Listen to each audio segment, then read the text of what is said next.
Could you make this in a presentation view? Yeah, your pardon? Yeah. So the view, could you change it to presentation? Like now? Yeah. Yeah. Looks great. Thanks. We are Thank live you. on YouTube. Let me hit the recording just in case. Okay. And we're good to go. You've got it, Vipin and Z, go for it. Yeah. Okay. How about you, Vijay? Yeah, we can. So let me just get it started. Go. Hello everyone. Thanks very much for inviting me here. And I'm Ziyi Zhou. I'm from the James Watt School of Engineering, University of Glasgow, and my supervisor are here, Coyote and Lei Zhang. And our group focuses on the wireless blockchain network. And the topic of the presentation is AI and blockchain-enabled future wireless network. This is the outline of the presentation. First of all, I'm going to introduce the challenges faced by the wireless network.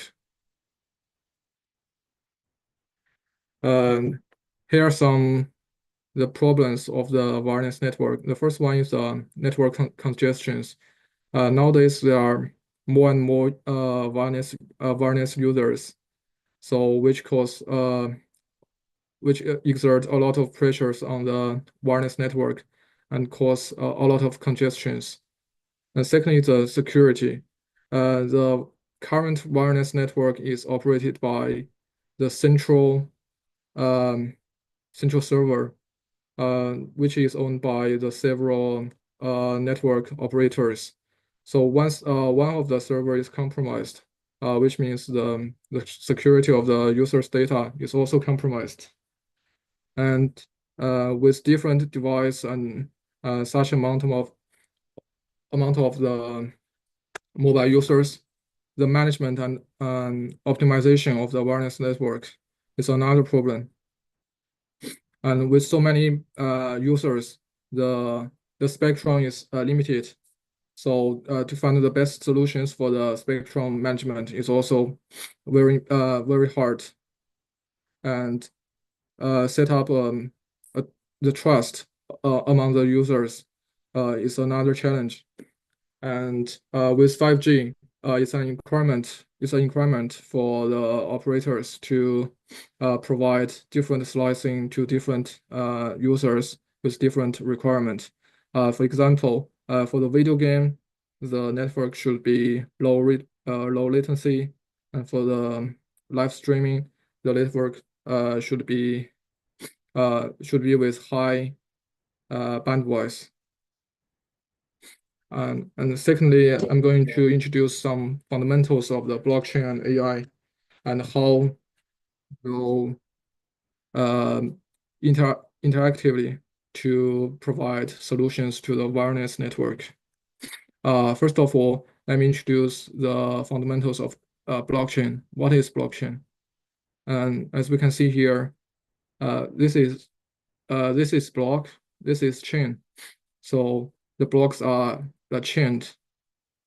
This is a very simple term to interpret the blockchain. And in general, blockchain is a distributed ledger that operates in a peer-to-peer network with without the involvement of the third party. And as we can see here, the color of the little man are called node, and all the node has access to the blockchain. So the blockchain has characteristic of the distributed and decentralized, and also every node has access to the blockchain, so it's fully transparent. And once the blockchain is generated, nobody can change it, so it's also immutable.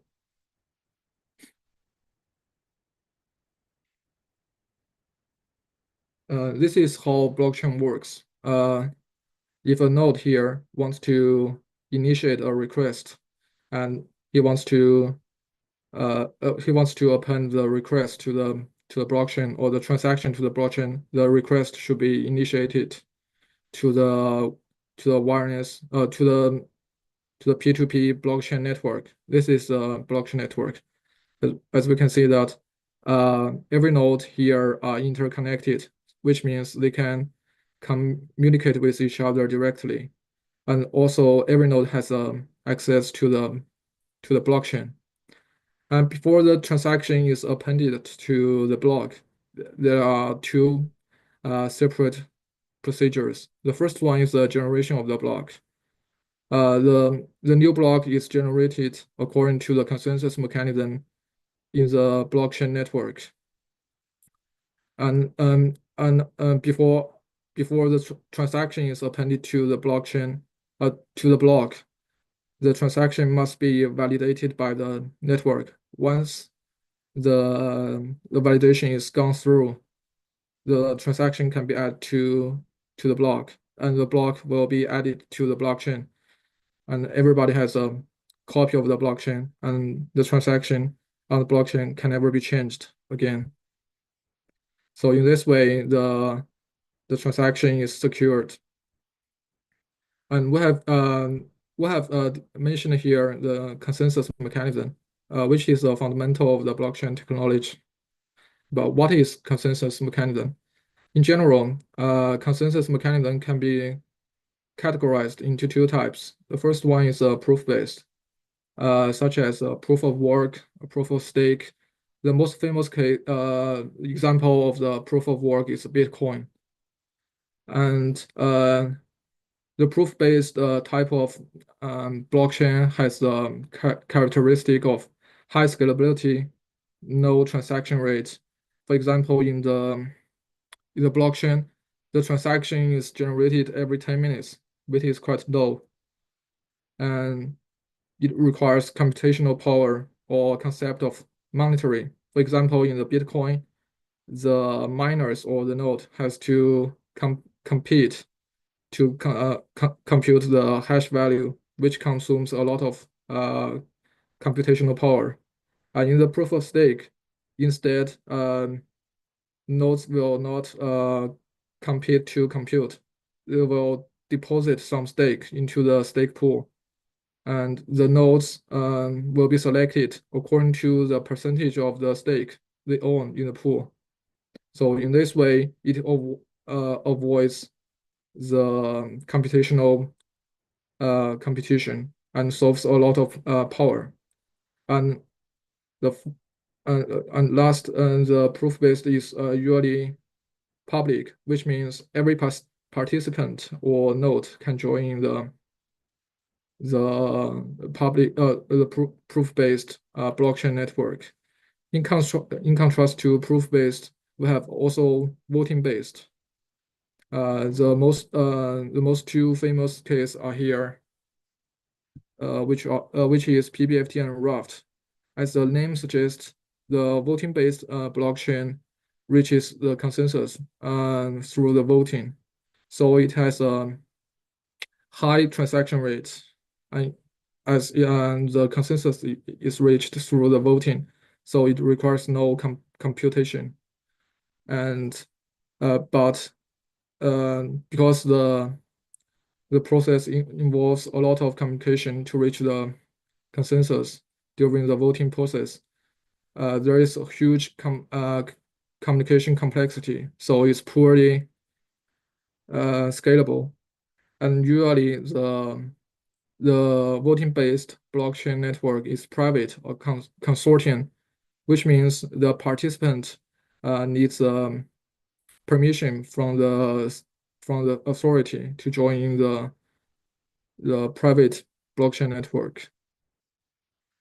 So here I'm going to introduce what blockchain can do. First of all, blockchain can bring incentivization. It has immutability. It is transparent. It's distributed. It is decentralized, and it has smart contracts. With all the traits or the building function mentioned here, blockchain is able to solve those problems in the wireless network. Like the problem, it can provide problem traceability. Once the problem happens in the wireless network, since every transaction in the network will be recorded in the blockchain, people are able to find the problem according to the transactions. In this way, the problem can be traced, and it can provide storage of the data in the blockchain, and the data in the blockchain cannot be changed, and it's immutable. In this way, it provides data security to the wireless network. And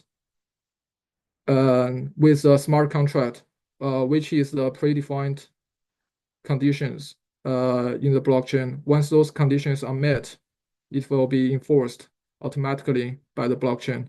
So in this way, blockchain is able to provide automation to the wireless network. And also it can provide spectrum management. Oh, sorry. They're identical. Sorry. They should be the same.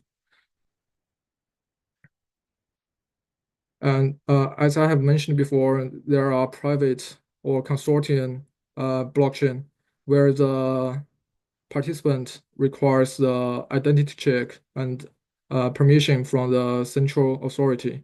So blockchain is also able to provide access control and alarm light detection. And here I'm going to introduce the fundamentals of AI. AI in general can be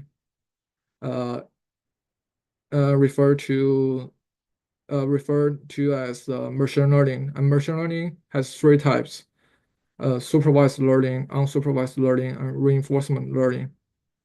The difference between the supervised learning and unsupervised learning is if the data is labeled.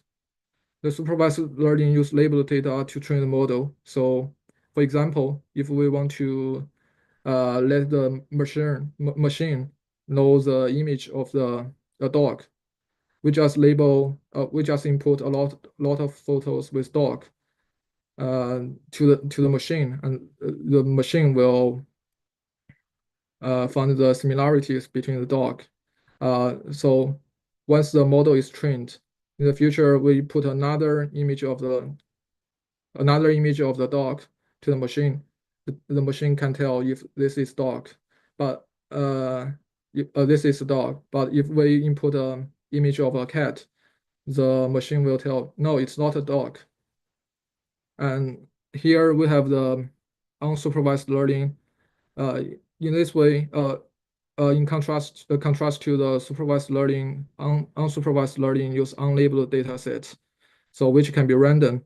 But this kind of learning is able to find the pattern among those data. So it is usually used for the clustering. And the third one is reinforcement learning, which is different to the previous two, which does not require the data set. Reinforcement learning enables the machine to interact with the environment actively to get the maximum reward in a long term. So reinforcement learning is usually used for the interaction and control. And here are some typical algorithms of different machine learnings. And here I'm going to introduce what AI can do in the wireless network. And first of all, I will introduce the traits of AI. First of all, AI can bring learning, adaptability, pattern recognition, automation, decision making, reasoning, and generalization to the wireless network. And with those traits, AI is able to provide proactive caching, power allocation, bin alignment, and routing and data trading which is facilitated by the learning, adaptability, decision-making, and automation of AI. And also AI can provide network slicing, handoff, and autonomous network management, which is facilitated by the pattern recognition of AI and decision-making and automation. And in this part, I'm going to introduce the roles of AI and blockchain in the wireless network. This is a relationship between AI, blockchain, and wireless network. First of all, I'm going to introduce how AI and blockchain can benefit to each other. Blockchain can provide the data security to the AI, as we have mentioned before, and automation facilitated by the smart contract, and transparency and governance. And also, it enables data sharing, as the blockchain network is a P2P network. So it enables the data sharing among the users. And in return, the AI can provide intelligence to the blockchain. For example, it can make the smart contract even smarter. And AI is able to find the pattern, so it can provide the fraud detection ability to the blockchain. If a node behaves abnormally, AI can find it. So in this way, it can prevent any potential fraudulent activities. And also, AI is able to make some predictions based on the current and the past data input to the model. And also, AI can provide autonomous decision-making to the blockchain. And combined AI and blockchain, it can enable the applications and unlock the potential of the wireless network as shown here. First of all, AI and blockchain can enable the data marketplace. As we have known that the wireless network will generate a lot of data, but most of them is not used properly. So with blockchain, the data can be unified and secured. So in this way, data can use the data secured and generated from the wireless network to train the model. And in return, the blockchain and wireless network will benefit from trained model from the AI. And the second is resource sharing. As we have known before, the blockchain enables the incentive, like in the Bitcoin. The miner who solve the hash problem will get the incentive. But in the Bitcoin, the contribution is computing power. But if we use the resource sharing as a competing, the node who shares their resource will get the incentive. So in this way, the users are more willing to share their resource, and data can learn the pattern of the resource sharing. So it enables the resource sharing in a dynamic way. And also, blockchain and AI can solve the network traffic problem, as the blockchain is a P2P network. So the nodes in the blockchain network can communicate with each other directly. So in this way, the pressure of the traffic is offloaded, and AI can learn the best way and provide the optimized routing for the traffic. So the traffic congestion will be reduced in this way. And also, we have mentioned that AI and blockchain can provide security. And due to the learning and decision making, AI can provide the management and the optimization. And uh, blockchain's smart contract can also facilitate the management of the wireless network. And finally, uh, blockchain can facilitate the data monetization and ownership of the wireless network. As we know that the most important part of AI is the data. However, the data is very difficult to be collected, as there is the concern that the data will be leaked, and the users who gave the data away will get nothing in return. But with the blockchain technology, it can encourage the users to share their data, and the data shared, the transaction will be recorded in the blockchain. In this way, the shared data is secured, and data is able to get more access to the data, and the model trained will be better. We have discussed the benefits of the AI and blockchain. Now I'm going to introduce some weakness and future directions for the AI and blockchain. First of all, the blockchain has a problem of the scalability. Like in the private blockchain, where the consensus is reached through the voting. So once the network size is very huge, the communication complexity will be very huge, which makes the private blockchain less scalable.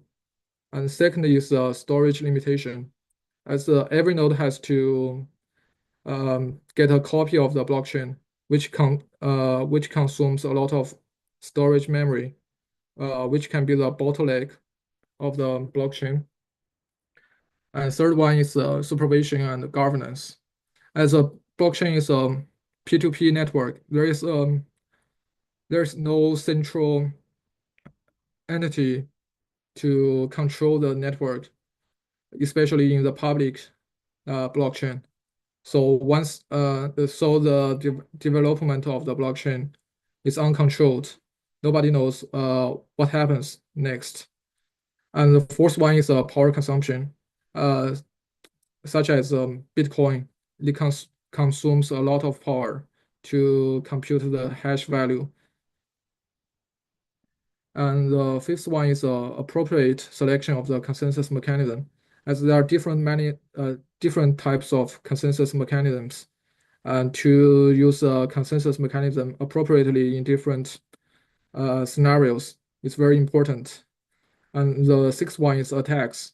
The blockchain network is subject to different attacks, such as 51% attacks in the blockchain.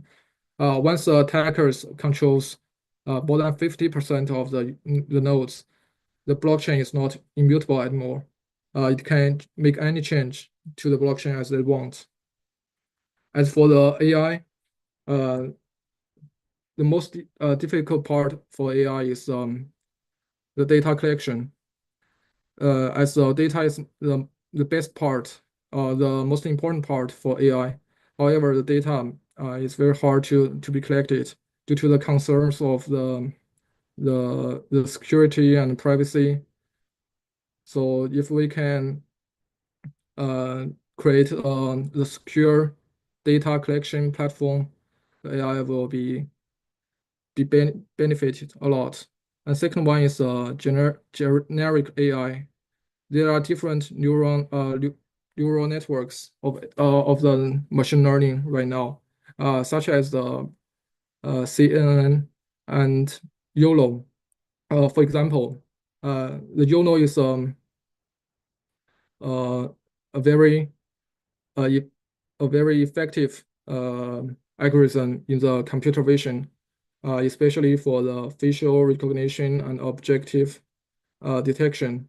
However, if we use YOLO to deal with other applications such as the language processing, it will not do its job very good. And the third one is explainability of AI. This is a very big problem of AI. As we have know, AI is also known as a black box. The way we use AI is just simply to input something to the black box, and the black box will generate the outputs. But nobody knows what happens in the black box. So if we can create an explainable AI, I think it will be the revolution for the AI. And finally, is reinforcement learning limitations. As I have discussed before, the reinforcement learning interact with the environment directly. But the most use case for the reinforcement learning is in the game, because the environment in the game is secure and predictable, and the reinforcement learning application in the reality is limited, as the environment in the reality is unpredictable, which limits the application use case and deployment of the AI in the reality. And here is some general overview of AI and blockchain for the wireless network. Next, I'm going to introduce some of my work, which is the deployment of blockchain in the wireless network. First of all, my work is to implement PBFT in the wireless network. But why do we choose PBFT? First of all, I'm going to introduce what PBFT is. PBFT is a consensus mechanism relying on voting, as I have discussed before. And the network is composed of two types of nodes. The first one is the primary, and the second type is backups, and rest of the nodes except the primary will be the backup nodes. And the consensus is reached through phase long case operations, which is prepare, prepare, and commit phase. As we can see that the process involves a lot of internal communications. So it requires a lot. It has a lot of communication complexity, and the PBFT network has a characteristic of high throughput, low latency, and requires no computing power. And most importantly, it can offer up to 1/3 fault tolerance. So this is a main reason I choose PBFT to be implemented in the wireless network, as the wireless network has some tolerance, has some faults, and PBFT is able to tolerate those faults. And here, first of all, I'm going to introduce the PBFT implemented by the IEEE 802.11 broadcast scheme. IEEE 802.11 is a short-range ad hoc network that use Bluetooth to for the nodes to communicate with each other. First of all, I'm going to introduce the transmission probability of different nodes, and the transmission probability tau can be calculated by this formula. And we have different parameters, which is Q, W, and PB. PB is the probability that the channel is busy, and which can be calculated by the tau and the number of nodes n. And the Q is probability that at least one packet is in the buffer to be transmitted, which can be calculated by this formula. The lambda here is a packet arrival rate. The ESTS here is the estimated time slot. So with those two parameters, we can get the probability that there's at least one packet in the buffer. And finally, this is the contention window size, and we have the number of nodes here. So with those parameters mentioned above, the tau can be transformed into this formula, which is a function of the lambda packet arrival rate, the window size, and the number of nodes. So with these three parameters known, we can calculate the value of the transmission probability in the IEEE 802.11 PBFT network. And with the transmission probability, we can get the success probability of the consensus, which is the success probability. And we can, as I mentioned before, the PBFT can provide up to 1/3 fault tolerance. Hence, more than two-third of the nodes should go through the prepare and commit stage to make sure the consensus is valid.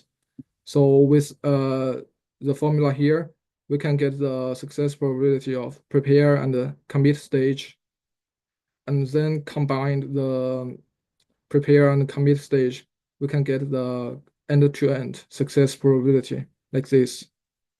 Here are some results of the consensus success probability. This is the benchmark. As we can see, as the number of nodes increase, the transmission success probability decrease accordingly. And those lines stands for the different success probability in different phase. And in this figure, we want to investigate how different contention window size and packet arrival rate lambda impact on the performance of the network. As we can see here, it's very different. So later in these two figures, we want to investigate which parameters has more impact on the performance. So in this figure, we fix the lambda and use different value of window size. You can see that the performance is very different. And in this figure, we fix the window size and use different value of lambda, and the performance is different, but it's not as much as in this one. So we can reach a conclusion that the contention window size has a bigger impact on the performance of the IEEE 802.11 PBFT network. And there are another two performance indicators of the network, which is the confirmation delay and throughput, which is highly correlated. As the throughput is literally the reverse of the delay, like showing like here, and we can see that the throughput is quite high.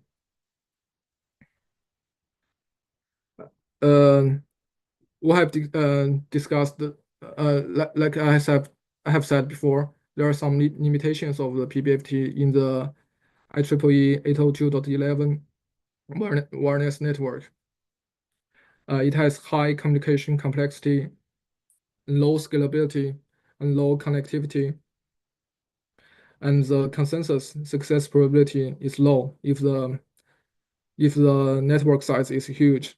So here we proposed a solution to that, which is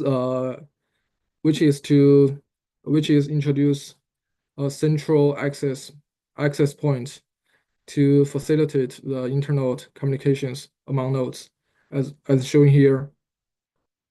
There are different arrows. The directions of the arrows stands for the download or the uplink or downlink communication. And the color of the different arrows means the timing of the transmission. As shown here, we can see that the downlink has the same color and the uplink is different, which means the downlink is synchronized. The uplink can be asynchronized. And this is a diagram of the proposed solution as shown here. As compared to this figure here, we can see that in this part it's very complicated, which means the communication is very has a high complexity. And here is much simpler. So the proposed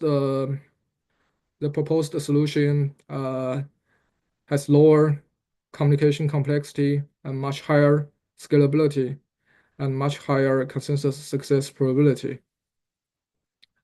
This is the result of the proposed solution. As we can see here, as the number of nodes increase, the consensus success does not decrease at all. It increases.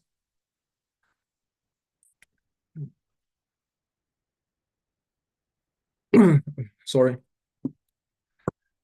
Also, in this figure, as the coverage rate is 80, the consensus success probability also increases as the number of nodes increase, which means that the proposed solution is more scalable in terms of the number of nodes, and this is the benchmark result from the IEEE 802.11 broadcast scheme. As we can see here, as the number of nodes increase, the success probability decrease. This is because that if there are more nodes in the network, the contention for the wireless channel is higher, and the chance that a collision happens is also higher, which leads to a lower success probability of the wireless PBFT network. And also there are two other performance indicators, which is communication complexity and average transmit power. As we can see here, the conventional PBFT implemented by the IEEE 802.11 increases exponentially, while the proposed solution only increase linearly. And this also applies to the average power. The proposed solution can achieve approximately 82.4% less transmission power, and the different color of the transmit power means the simulation or analytic result, and the perfect match between those two lines indicates that the analytical result is valid. And we have discussed the benefits of the proposed solution, and here are some drawbacks of it. First of all, it will introduce some degree of the centralization, because the internal communication relying on the base station, it will introduce some centralization to the blockchain system, and it will lead to a lower security. If the base station is compromised, the message transmitted by the nodes will also have a chance to be compromised, and they will have to use a direct link again. And the third one is privacy leakage, as the message is transmitted by the base station. If a non-PBFT node is within the transmission range of the base station, it has a chance to capture the message transmitted by other users. So the privacy has a chance to be leaked. And the fourth one is a mobility issue. As the nodes can be mobile, if the node moves to a different cell of the base station, or moves out of the communication range of the base station, the nodes will be dropped from the network. So in this case, a roaming is therefore required, or the efficiency of the PBFT network will be reduced. That's all for today's presentation. Thank you. Thanks. Thanks, Zee. Thank you so much for this wonderful presentation. So, I have few questions. As PBFT is considered as one of the best consensus mechanism for wireless, at least. So, did you guys also consider some other consensus, or means any particular reason you guys choose this only PBFT or not other consensus mechanisms? The PBFT is only my interest, and we have another students who is studying the raft, Oh, okay. the same group. And the reason we choose the voting based blockchain is that as the awareness or the mobile users are usually computational restraint, which means they don't have much computing power to solve the hash problem, which is required by the Bitcoin. So we use the lightweight, the voting based consensus mechanism instead. Mhm. And you also considered some like L2 solution or anything which can increase the scalability at least in this, because this is the same problem for any use case when we are using this PBFT or any other consensus mechanism in wireless domain. Yes, I admit that the L2 could be another potential solution which can increase the scalability of the blockchain, but currently we are not studying that. But I think it could be a potential direction for us. Mhm. And any other use case you or your team is means working on, especially in the wireless domain, except this? Because we are in the school of engineering, so we only use the blockchain in the awareness case. Some other wireless, like currently, I think 802.11, that's what you are considering, right? Anything Yeah, specific on RAN or core or anywhere else or any particular? Just initially, you mentioned that we can use it in network slicing or other use cases. maybe there are some other people working on that, but I have no idea for now. I'm sorry. That's okay. But thank you again. Thanks, Ziyi, for accepting our invitation and this wonderful talk. Okay, no problem. Thank you. Thank you so much. So we'll share this link with you, right? This and I think let me ask Scene to Scene, you're here, right? Yeah. Yes, I'm still here. Okay. So Scene, could you stop live and recording, please? Hang on one sec. So Give me can give me 1 second. I'm trying to shut the YouTube off right now. All right, you stop recording.